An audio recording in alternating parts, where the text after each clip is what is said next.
አሳዳጊ እናቷ አሁን ላይ ትክክለኛ እናቷን ሰላምን ከብሌን ጋር ልታገናኝ ነው። እንግዲህ ብሌን አሁን ላይ አሳዳጊዋን እየሄደች እየጠየቀቻት ነበር። እናቴ የት ነው ያለችው?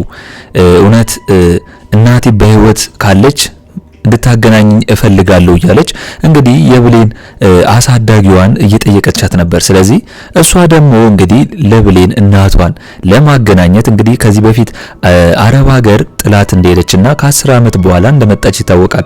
ስለዚህ አሁን ላይ ደግሞ እሱን ነገር አጣርታ ደርሳበታለች። ሰላም እንደመጣችና ከአረብ ሀገር አሁን ላይ ደግሞ ብሌንን እየፈለገቻት መሆኑን ነው ያወቀችው። ስለዚህ ይህንን ደግሞ ደስታ ለብሌን ደውላ ነግራት ነበር አሳዳጊዋ። ነገር ግን በዚሁ አጋጣሚ ላይ ማን ነበር የሰማቻት? ቃል ነች። ቃል እንግዲህ ብሌንን መስላ እዛ ቤት እንደገባች ይታወቃል።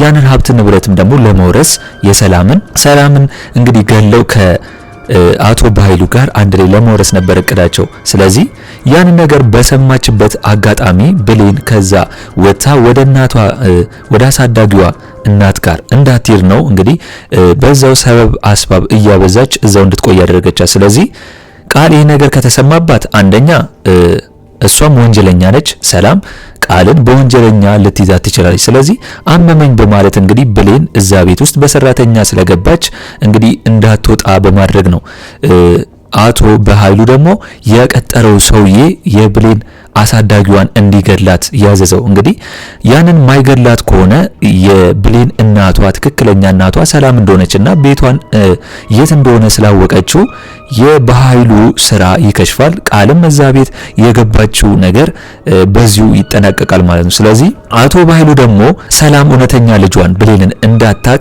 ይህንን ነገር አድርጓል። ስለዚህ ያ ሰውዬ ደግሞ የአቶ በኃይሉ የተላከው ሰውዬ የብሌን አሳዳጊዋን እንግዲህ በጓንት እንዳይታወቅ እሱ መግደሉን እየገደላት ነው የሚገኘው። ብሌን እንግዲህ እየሄደች ነው ይህንን ነገር ደስታዋን ለማጣጣም ወይም ደግሞ እናቷን ለማግኘት እንግዲህ እየሄደች ነው። ስለዚህ አሁን ላይ ደግሞ የአቶ በኃይሉ የቀጠረው ሰውዬ የብሌንን አሳዳጊዋን እየገደላት ነው። እንግዲህ አፍኖ እየገደላት ነው ያለው።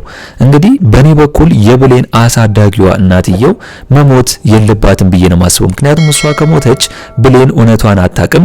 እንግዲህ አሁንም በዛው በሰራተኝነት ውስጥ አሳዳጊዋ ሞታ የምትቀጥል ነው የሚሆነው። እንግዲህ አሁን ላይ ቤተሰብ የላትም ብሌን። አሳዳጊዋ ነች እንደናት ሆና ያሳደገቻት። እሷም ቤተሰብ ብላ የምታገኘው እሷን ነው። እናትየውን ግን የት እንደሆነችና እንደማታቃት ግልጽ ነው ማለት ነው። ነገር ግን ይሄ ነገር ካልታወቀ እንግዲህ አቶ በኃይሉም ያ ነገር ከታወቀበት በጣም ከባድ ስለሆነ አሁን ላይ የብሌን አሳዳጊዋን እየገደላት ነው የሚገኘው ማለት ነው። እንግዲህ ብሌንስ አሁን ላይ ምን ይውጣታል? አሁን ላይ ይህንን መረጃ ወይም ደግሞ እናቷ ልታገናኛት በአሰበች ቁጥር ወይም ደግሞ ተገናኝተው እንግዲህ ለመሄድ በሰቡ ቁጥር ይሄ ነገር መፈጠሩ ለብሌን በጣም ከባድ ሀዘን ነው የሚሆነው ማለት ነው። እስኪ እናንተ እንግዲህ የብሌን አሳዳጊዋ ትሞታለች ወይስ አትሞትም፣ መሞት አለባት ወይስ የለባትም የሚለውን ሀሳብ አስተያየታችሁን ኮሜንት ላይ አስቀምጡልኝ። እንግዲህ ሌላው ጉዳይ የሆነው ደግሞ እንግዲህ ዳግም ከዚህ በፊት የቃልን ወሬ ሰምቶ ብሌን ላይ ሲጮህባት ነበር። እንግዲህ ብሌን ቃል ስለ ብሌን የነገረችው ውሸት እንደሆነ አላወቀም። ምክንያቱም ቃል የነገረችው እንግዲህ እናትየውን ወይም ደግሞ እናቷን ቃል እንግዲህ እናቴ ብላ ሰላምን ስለገባች አቶ በኃይሉ ስላስገባት እንግዲህ እናቴን ልትገድል ነበረች መርዝ እያደረገች በማለት ነው እንግዲህ ለዳግም የነገረችው። ስለዚህ ዳግም ደግሞ የቃልን ደግሞ ወሬ ሰምቶ ብሌን ላይ ጮህባት ነበር ማለት ነው። ምንም በማታውቀው ወይና ምንም ባላደረገችው ጭራሽ ይዋስ ብሎ እናቷን ወይም ደግሞ ሰላምን ለማትረፍ ደፋ ቀና ስትል እንደነበር አላወቀም። ነገር ግን በዛሬው እንግዲህ ዳግም ቃል ራሷ ብሌንን መግደል ስለምትፈልግ ወይም ደግሞ መርዝ ስታረግባት ብሌን ላይ በሻዩ ላይ አወቀ፣ አያት። ስለዚህ አሁን ላይ ማን ገዳይ እንደሆነ አሁን ሊረዳ ይችላል ብዬ ነው ማሰው ዳግም። ስለዚህ እንግዲህ ሻዩ ውስጥ እንግዲህ መርዝ ጨምራ ለብሌን መስጠት ስትችል ዳግም ግን ያንን ነገር ስላየ እውነት እሱ እያየ ብሌን መሞት እንደሌለባት ስለገባው ያ ነገር እስከዛሬም ድረስ የጮህባት እንግዲህ ብሌን ትክክለኛ ሰው እንደሆነችና እሷ ምንም ጥፋት እንደሌለባት እንዳወቀ ነው እንግዲህ ሻዩን ወዲያው የደፋው ማለት ነው። ምክንያቱም ብሌን ያንን ሻይ ከጠጣችው ልትሞት ነው። ስለዚህ ቃል ደግሞ ዳግም ለብሌን እንደሚያስብላት ወይም ደግሞ የቃልን መጥፎ ተግባር እንዳየ ሳያስጠጣ ሻዩን እንግዲህ አውቆ ደፍቶ እንደ ሰራተኛ ሆኜ በማለት ብሌንን እንግዲህ በመስደብ በቃል ፊት እንድታጸዳው አድርጓል ማለት ነው። ነገር ግን ብሌን አሁን ላይ ዳግም እንዳዳናት አላወቀችም። ጭራሽ እሷን እየሰደባት እንዴት ዳግም እኔ ሊሰድበኝ ቻለ? ምን አይቶብኝ ነው? እኔ ምን አድርጌው ነው? እያለች ነው እያለቀሰች ያለችው። ስለዚህ አሁን ላይ ብሌን እንግዲህ ዳግም እንደ ጠላትና ከዚህ በፊትም ስለሰደባት ቃል በነገረችው መሰረት አሁን ላይ ዳግም እንዳስጠላቸው ነው እሷ የመሰላት። ነገር ግን ዳግም የቃልን ተግባርና የቃልን እዛ ብሌንን መግደል እንደፈለገች ካወቀ በኋላ ግን ቃል መጥፎ ሰው እንደሆነችና ጥሩ እንዳልሆነች ነው ያወቀው። ስለዚህ ዳግም አሁን ላይ በምን መልኩ እንግዲህ ብሌንን ይቅርታ ማለት እንዳለበትና እንዴት ብሎ ይቅርታ እንደሚላት ነው ግራ የገባው። እንግዲህ ብሌንን አስቁሟት እጇን ይዞ የተፈጠረውን ነገር ሊነግራትና ይቅርታ ሊላ ሲል ቃል መታ ደግሞ ስታያቸው አሁንም ቃል እንግዲህ በሁለቱ መሃል ወይም ደግሞ እሱ አሁንም ቢሆን ብሌንን እንደጠላትና ለቃል ብሎ እየተደረበላት እንደሆነ እያስመሰለ ነው እንግዲህ አሁንም ብሌንን ሁለተኛ ይጎዳት ማለት ነው።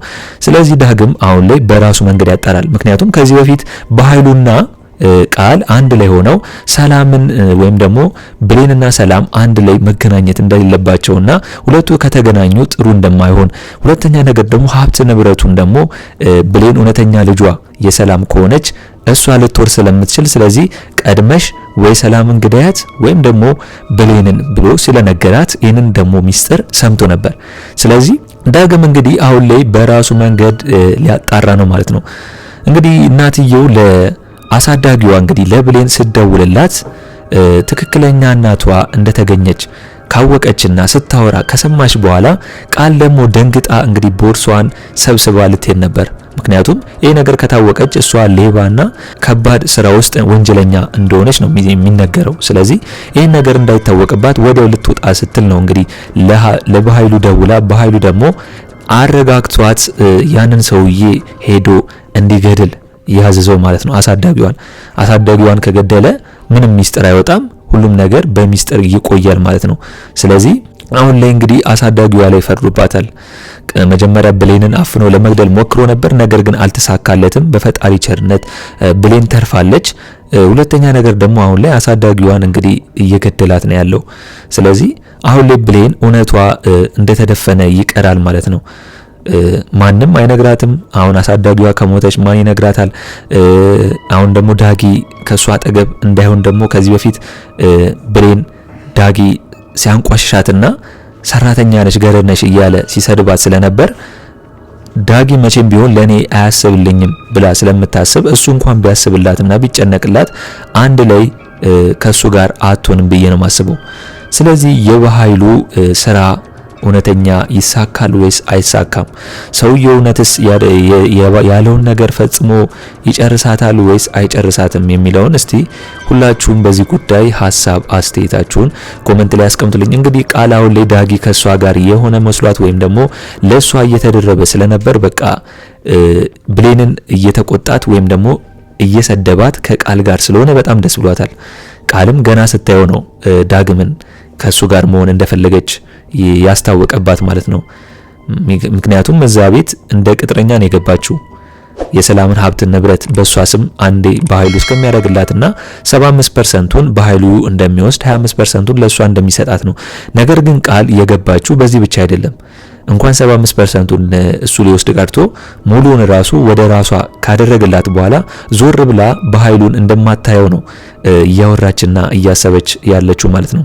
እንግዲህ እንዳየነው ከሆነ ብሌን እንግዲህ እያለቀሰች ለሰላም ስትነግራት ነበር እውነተኛ እናቷ እንደፈለገችና እንዳላገኘቻት አሁን ላይ በምታሳድጓ እናት ነው ያለችውና እውነተኛ እናቷን እየፈለገች እንደሆነ አሁን ላይ እንዳላገኘቻት ነው ለሰላም የነገረቻት። ሰላምም እንግዲህ አሁን ላይ ይሄ ነገር ተፈጥሮባታል። ምክንያቱም በኃይሉ እንግዲህ ልጅሽ ናት ብሎ ያመጣት ልጅ እውነትስ የኔ ልጅ ናት አይደለችም የሚለውን ትንሽ ያጠራጥራል። ምክንያቱም ከ10 ዓመት በኋላ እንግዲህ ቃልን ስታያት ሰላም እንግዲህ ቃልን ስታያት ምን ሆና እንደነበር ይታወቃል። ማለት እሷ ፊትሽ ተቀየረ ሌላ ሰው መስለሻል እኮ እያለቻት ልጇ እንዳልመሰለቻት ነው። በኃይሉ ነው እንግዲህ በግድ ትግባና ምናም ብሎ ያስቀየሰው ማለት ነው። ነገር ግን ከዚህ በፊት እሷ ስትሄድ ልጅ ሆና ቃል ሳትሆን ስሟ ብሌን ነበር።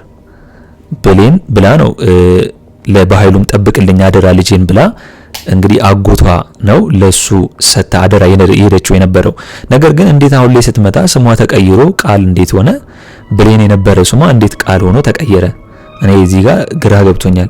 እስቲ እናንተም በዚህ ጉዳይ ሁላችሁም ሀሳብ አስተያየታችሁን ኮሜንት ላይ አስቀምጡልኝ። አሁን ላይ ዳግም ደግሞ እንግዲህ ምን ብሎ ለብሌን ማስረዳት እንዳለበት ግራ በመጋባት ውስጥ ነው ያለው። ምክንያቱም ከዚህ በፊት ቃል የሰራችው ስራ በጣም ከባድ ነው። ብሌንን በጣም ሰድቧት፣ አእምሮ የሚነካ ስድብ ነው የሰደባት። እንዴት እናት ልትገይ ትችያለሽ? እንዴት እናትና ልጅ ልትገይ ትችያለሽ? በማለት እሷን እንግዲህ ሲጮህባት ነበር። ስለዚህ ብሌን ደግሞ ምንም ባላጠፋችው ይህን ነገር ማድረጓ መሰደቡ በሷ ቦታ ብትሆኑ በጣም ነው የሚያሳዝነው። እንግዲህ አሁን ላይ ቃል ሰዓቱን ጠብቃ ብሌን እንደምታያት መርዝ ስታደርግ እንደምታያት ጠብቃ ነው እንግዲህ ለእናትየው መርዝ እንደምታደርግ ስታደርግ እንግዲህ ምግቡን ቀይረው ምግቡን ለእናትየው በመስጠት ብሌን ተጠያቂ ወይም ደግሞ ብሌንን ጥፋተኛ ያደረገቻት ማለት ነው። እንግዲህ ብሌን አሁን ላይ እዛ ቤት የቆየችበት ምክንያት ምንድነው? እግሯ ስር ወድቃ ሰላም ላይ ይሄ ነገር ትክክል አይደለም ተሳስቻለሁ ይቅርታ ብላ እንትን ባትል ኖሮ ለቃልም ስራዋ ይቃለልላት ነበር፣ በደንብ ትሰራ ነበር። ብሌንን እናትየው ሰላምን የሆነ ነገር ማድረግ ትችል ነበር ብሌን ከሄደች። ብሌን ግን እዛ ቤት መቆየቷ ለጥሩ ነገር ነው። ብሌን እዛ ቤት የምትቆይበት ምክንያት አንደኛ ነገር ምንድነው? ብር ስለሚያስፈልጋት ለእናትየው ወይም ደግሞ ለአሳዳጊዋ ሄዳ ብር እየሰጠች ስለሆነ ይህንን ነገር ደግሞ እስከምትጨርስ ወደ ቤት መመለስ አትችልም። አሁን ላይ እረፍት ነች። እናትየውም በጣም እየከበዳት ነው፣ እያረጀች ስለሆነ በሷ ቦታ አሁን ላይ እየሰራች ብር ማምጣት ያለባት ብሌን ስለሆነች ነው ይሄን ነገር እየሰራች ያለችው። እንግዲህ የብሌን አሳዳጊዋ ሁሉም ነገር ቤት የራሳቸው ሊሆን ብሎ አንድ ፊርማ ሲቀር ነው እንግዲህ አቶ በኃይሉ ጋር ሄዳ ያንን ፊርማ አልፈርምም ብሎ በመቅደዱ ነው እዚህ ሁኔታ ውስጥ የከተታት ማለት ነው። ምክንያቱም አቶ በኃይሉ ያንን ፊርማ ቢቀድ ኖሮ እዚህ ቤት አትመጣም ነበር። ነገር ግን ሁሉም ነገር ለበጎ ሆነላት። ብሌን እዛ ቤት መምጣቷ ሰላም እንዳትሞትና በህይወት እንድትኖር ስላደረገላት በጣም ትልቅ ነገር ነው። ምክንያቱም ብሌን እዛ ቤት ባትኖር ሰላም እንግዲህ ቃል በመጀመሪያ ገና እንደመጣች ነበር በምግብ ሰጥታ መርዛ ልትገላት የነበረው ማለት ነው። ነገር ግን ቃል አሁን ላይ ብሌን እንደምትከታተላት ካወቀች በኋላ ብሌንን ጥፋተኛ ለማድረግ ወይም ደግሞ ብሌንን ከሰላም ጋር እንዲጣሉና አብረው እንዳይሆኑ አድርጊ ብሏታል በኃይሉ። ስለዚህ በኃይሉ ባደረጋት ወይም ደግሞ ባላት መሰረት ቃል እያደረገች ነው እዛ ቤት የምትቆይበትን ዘዴ እየፈጠረችና ብሌንን ደግሞ ከሰላም ጋር ለማጣላትና ሆን ብላ እንዳይዋደዱ ለማድረግ እየሰራች ነው ማለት ነው። ስለዚህ ዞሮ ዞሮ እየተሳካላት ነው። ነገር ግን ዳግም አሁን ላይ ሰላም ባታውቅም የቃልን ተግባር መጥፎ ተግባር ዳግም ግን አሁን ላይ አውቋል። ስለዚህ ዳግም እንግዲህ አሁን ላይ ከብሌን አጠገብ ሆኖ የሚረዳት ይመስለኛል ነው። ከዚህ በኋላ ዳግም ከቃል ጋር ሆኖ የሚያሽቃብጥ አይመስለኝም። የብሌንን እንዴት እንደተጎዳች ጉዳት ላይ እንደሆነች እስከዛሬም የምትናገረው ነገር በሙሉ እውነት እንደሆነ አውቃ አሁን ላይ ደግሞ ቃል እንዴት ብላ ነው ብሌንን ለመግደል ያሰበችው የሚለውን ነገር እሱ በራሱ መንገድ ሊያጣራ ይችላል ብዬ ነው ማስበው። ምክንያቱም ከዚህ በፊት በኃይሉና ቃል አንድ ላይ ሲያወሩ ስለሰማና አሁን ላይ የሁለቱ ደግሞ አላማቸው አንድ ስለሆነ ይሄን ነገር ዳግም ከብሌን አጠገብ መሆን አለበት ብዬ ነው ማስበው። እናንተም እስቲ በዚህ ጉዳይ ሁላችሁም ሐሳብ አስተያየታችሁን ኮሜንት ላይ አስቀምጡልኝ። እንግዲህ አሁን ላይ ብሌን ደስታ ላይ ነው ያለችው። ምክንያቱም አሳዳጊዋ እናትሽ በህይወት አለች፣ ከአረብ ሀገር መታለች፣ ቤቷንም ማውቃለሁ በመላ ልታገናኛት እየቸኮለች ነው። እንግዲህ አሁን ላይ ብሌንና አሳዳጊዋ ከተገናኙ የእናትየው ሰላምን ትክክለኛ እናቷ ሰላም እንደሆነችና ብሌን ልጇ እንደሆነች ይታወቅ ነበር። ነገር ግን በኃይሉ ያደረገው ነገር ከባድ ነው። ቀድሞ አሳዳጊዋ እንድትሞት እያደረገ ነው። እስቲ ይሄንን እናንተም በዛሬው ኤፒሶድ ላይ ያላችሁን ሐሳብ አስተያየት ኮሜንት ላይ አስቀምጡልኝ።